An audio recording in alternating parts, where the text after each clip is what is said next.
Hello, Tiffani Cappello here with A Transformed Life, and I have a really important topic for you today. It's something that's been weighing heavily on my heart. It is the difference between people who recover from anxiety and people who stay stuck. People who recover think and do certain things. People who stay stuck in anxiety um, think and do other things. Okay. I don't want to be 100% dogmatic here. I know people have many difficult circumstances. I don't want this video to come across as judgmental. Okay. I had a lot of childhood trauma in my early years. And I also had extremely severe anxiety. I was absolutely debilitated. At the time I had anxiety, I also had chronic illness, and the combination of those two was really difficult to overcome. I was also in a religious cult at the time, so my circumstances really couldn't have been less ideal for my recovery. In addition, I wasn't really able to get mental health support at the time simply because I was in that religious cult. And in the cult that I was in, getting help for a mental health issue was completely taboo. You were supposed to rely on the Bible and the church, and you really weren't allowed to go outside of that to get help. And if you were struggling with anxiety, if you were struggling with depression, that was really viewed as a spiritual weakness. People sort of viewed it as if you're just not trusting God, or there must be some hidden sin in your life. This was extremely difficult.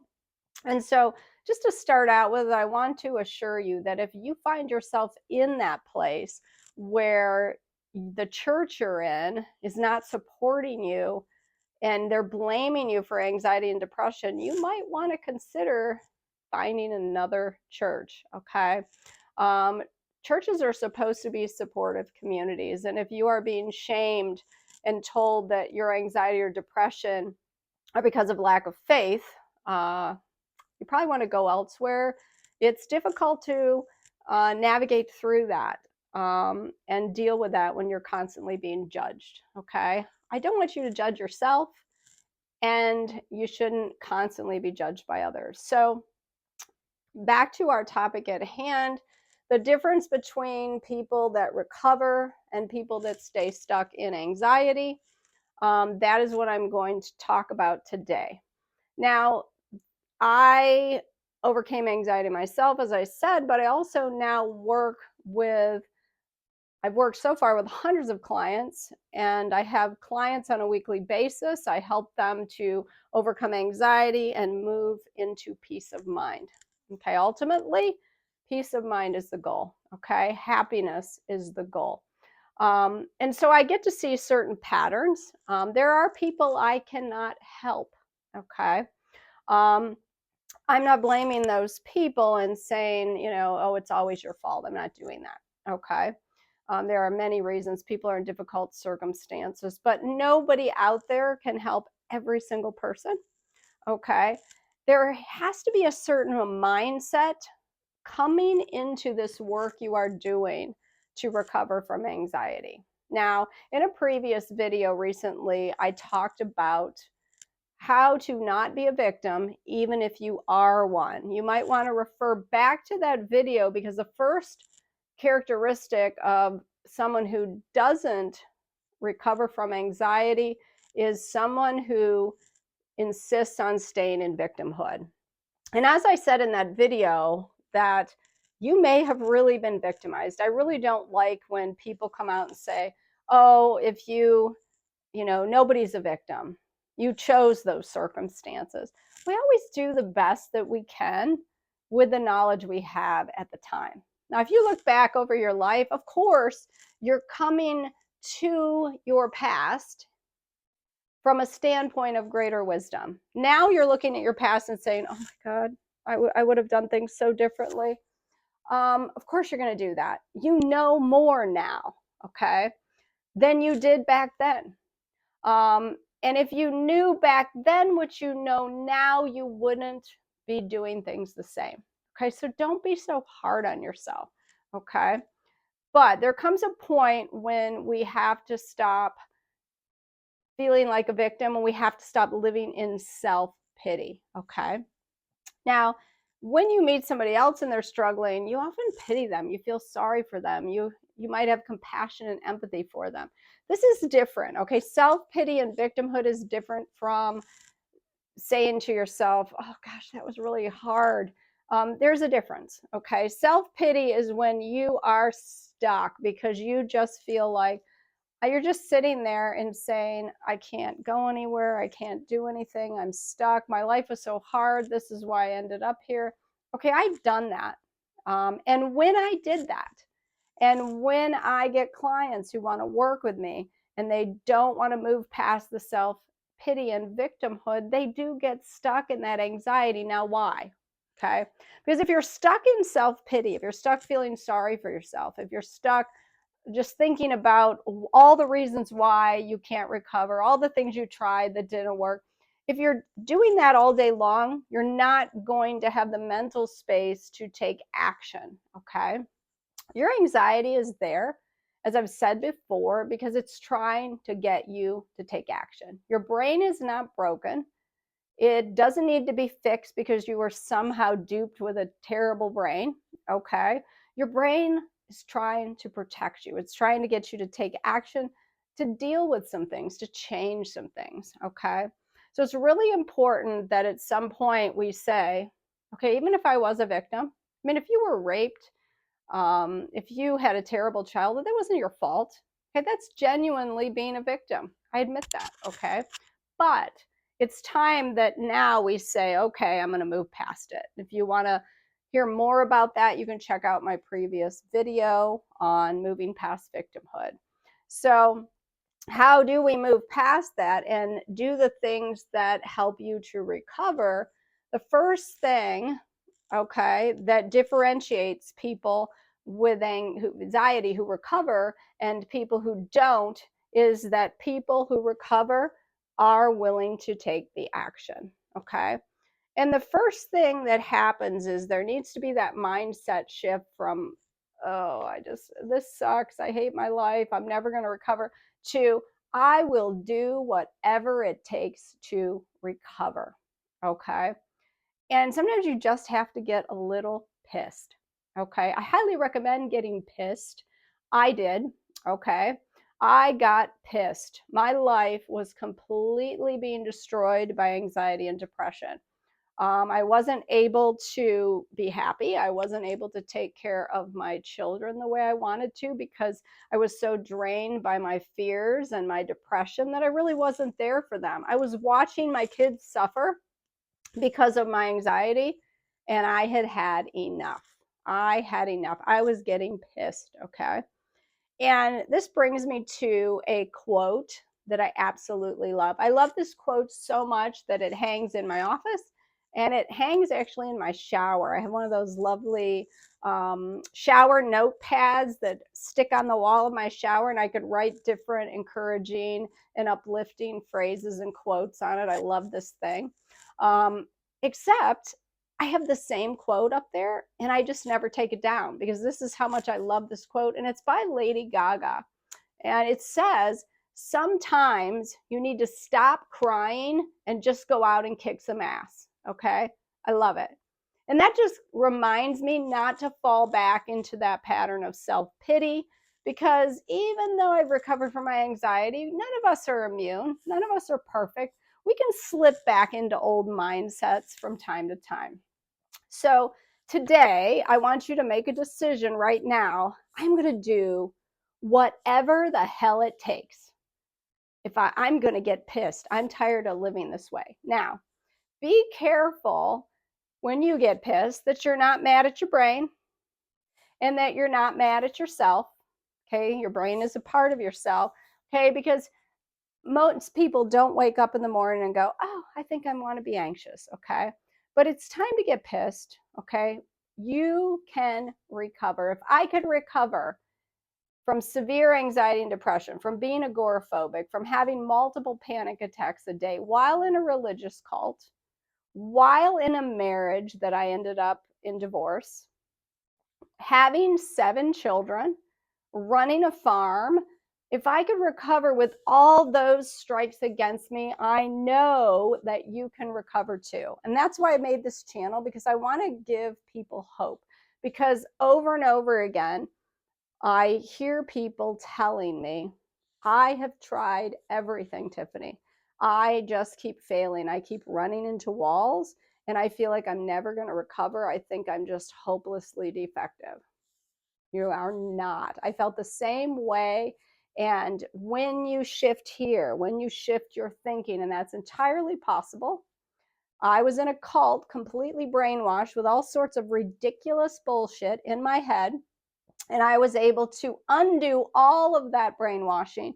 And you can do the same, because you are brainwashed into anxiety by all of this programming and garbage back here from childhood culture, all sorts of crap that gets in our heads, and it drains us of the innate confidence and worthiness that is your birthright. Okay? So, the first thing you need to do to be one of those people that recovers from anxiety is to throw off the self-pity. You don't have time for that shit anymore. Okay? Anxiety has dominated your life. It has stolen from you weeks, months, years. You don't have time to sit and throw ashes on your head. Okay, it's time to get up and say, all right, I've had it. I'm going to stop crying and I'm going to go kick some ass. Okay, there's a time for tears. If you get overwhelmed, it's okay to cry. I don't want you to think that it's not, but at some point you've got to get up and say, I'm going to go kick some ass, and today is the day. Okay, so the people that recover demonstrate a consistent pattern. First, they identify the source of their anxiety. Okay, you need to know why your brain is sending these messages. Okay, it could be in the past. Okay, there's past trauma. You're still affected by that past trauma. That was definitely the case with me. As I've said before, my mom was a drug addict and an alcoholic. So for the first 6 years of my life, things were not good. I was not safe. And although my mom really loved me, she was not an evil person at all. She was an addict. There's a difference. She didn't know how to escape from the prison that she was in. But even doing her best, struggling with that addiction, I didn't feel loved. I didn't feel safe. I genuinely wasn't safe. Okay. There's a lot of trauma now. So if your issues stem from that past trauma, healing that trauma is important. Now, most people think, oh, God, that's going to take years of therapy. It doesn't. It's not so much healing all of these individual traumas as it is you learning what beliefs and thought patterns you developed as a result of that trauma and transforming that. I prefer to work with the subconscious mind. Things are much quicker when you could transform on a subconscious level. That is what I do for myself. That's what I do for my clients. The second is look at your life and say, okay, something in my present might need to change. You need to take action. People that recover from anxiety take action on the things in their present day life that they can control that need action, okay, that are creating anxiety in their life. There might be some situations and circumstances that you find yourself in that require you to fix them. Maybe you need to get a new job. Maybe you need to get rid of the jerk that you are dating or married to, okay? Maybe you need to take action to get better educated, to lose some weight, to take care of yourself. These actions, okay? If you're having anxiety, ask yourself, is my anxiety from something back here, or is my anxiety from something right now in my present moment that my mind knows creates a problem for me and I'm not safe? Okay. Or your brain perceives it as not safe. Okay. You need to take action on that, even if it's the smallest, tiniest action. Okay. I can't get a job right now.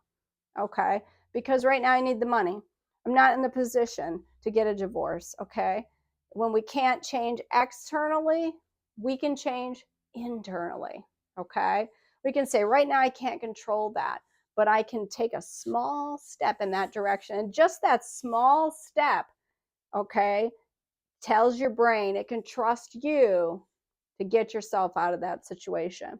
Okay, people that overcome their anxiety also work on their mindset, okay, because maybe your anxiety is about stuff that might happen in the future, okay?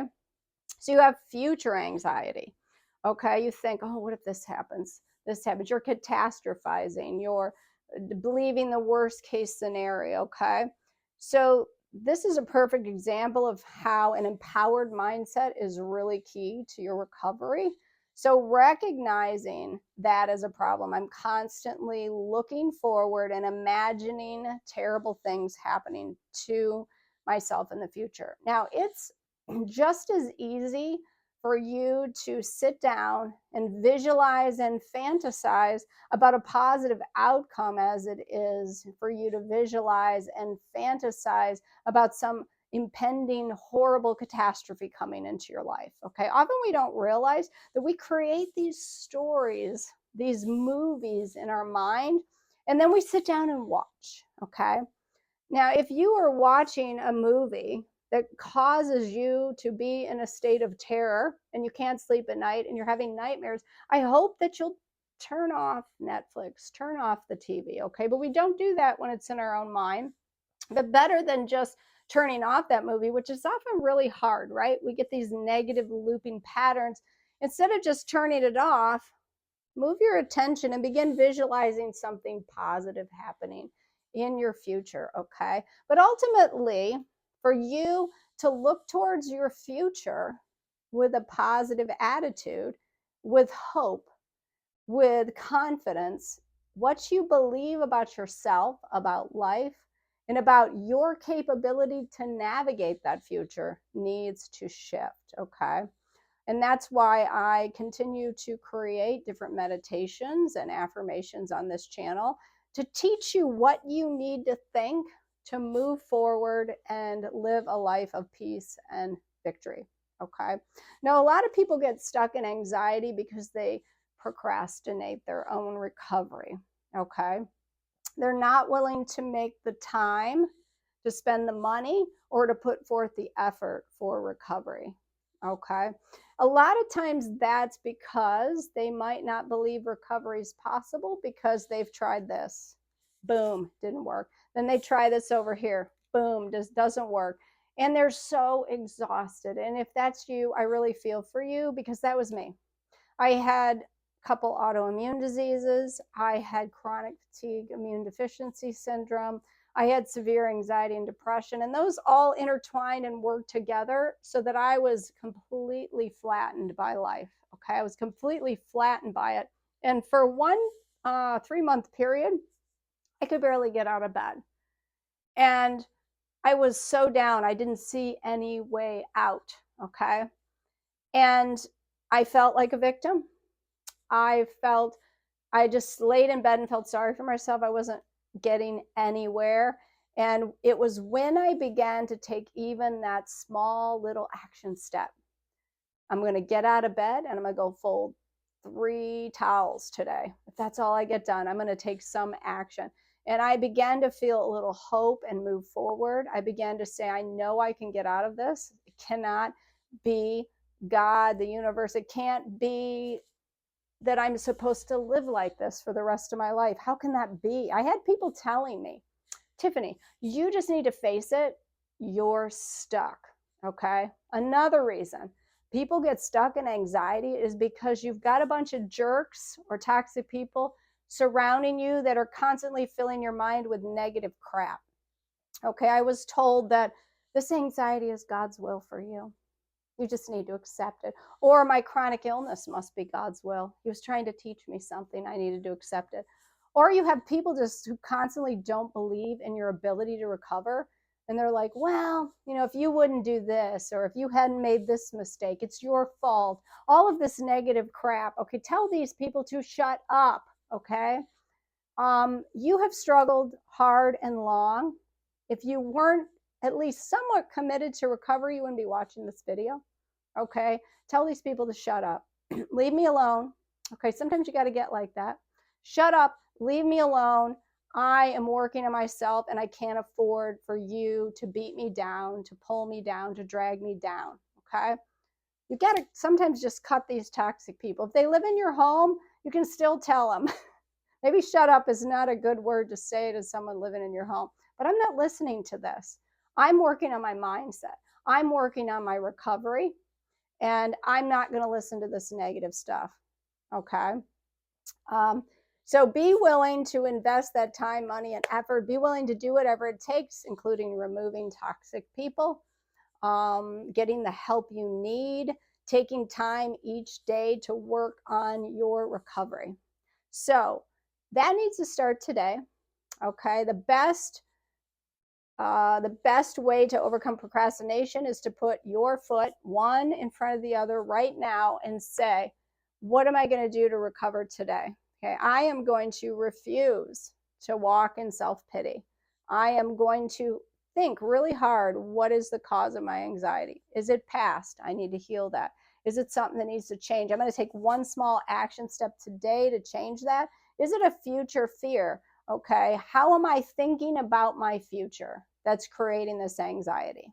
What kind of story, visualization, fantasy am I creating in my mind that is causing me to feel this way, that's causing me to be afraid? Okay, if I sat down right now I'm free of anxiety, I'm free of depression, but if I sat down and begin to imagine something terrible happening to one of my children, okay, I'm going to get afraid. Or if I imagine that maybe my fiance doesn't love me anymore, or I imagine my business failing, or I imagine myself getting in a car accident when I'm driving home. If I begin to watch movies like this in my own mind, I'm going to be miserable. Okay, I need to replace that with a positive mindset. I suggest starting now, if you have future fears, sit down and begin to fantasize, visualize, create a movie in your mind of something incredibly positive. See things working out, okay? So to overcome that future fear, that visualization is so important, because the only moment that exists is this one right now. You're watching this video. This moment, you are sitting here rooted and grounded in the present moment. The past is gone. It might still be affecting you, but it only affects you as you visualize and remember it. And that can be reframed and healed. And we're going to talk more about that. Even this week, hopefully, I'm going to make another video about how to deal with that crap that has happened to us in the past. And if it's the present moment, we might need to change things, but we need to change that mindset. And it starts today by you saying, enough of this self-pity. I'm pissed. I'm getting up off of the ground and I'm going to go kick some ass. I will invest my time, money, effort, whatever I've got to do. And that's really the mindset of recovery, because I was down so far, and I could tell you, if I hadn't kept going, if I had given up, if I had believed what the psychiatrist said or this or that counselor, that you're just going to have to learn to live with this, Tiffani. You've had a really bad childhood. You know, you're always probably going to struggle with anxiety. Okay. If anyone's telling you that, run from these people. Okay. You can recover no matter how much trauma you've had, no matter how much anxiety you currently have, no matter how negative your thinking is. You can transform all of that. It's all possible, and you could start today. So thank you for tuning in to my channel. If you want to learn more about what I offer, I suggest you check the description below. I do have a program that I designed to help people. These programs are low cost because I want everyone to be able to afford to get the help they need, okay? No one should not be able to afford to get past anxiety and find peace of mind. Peace of mind is something that every single human on this earth deserves, and I know you can get there.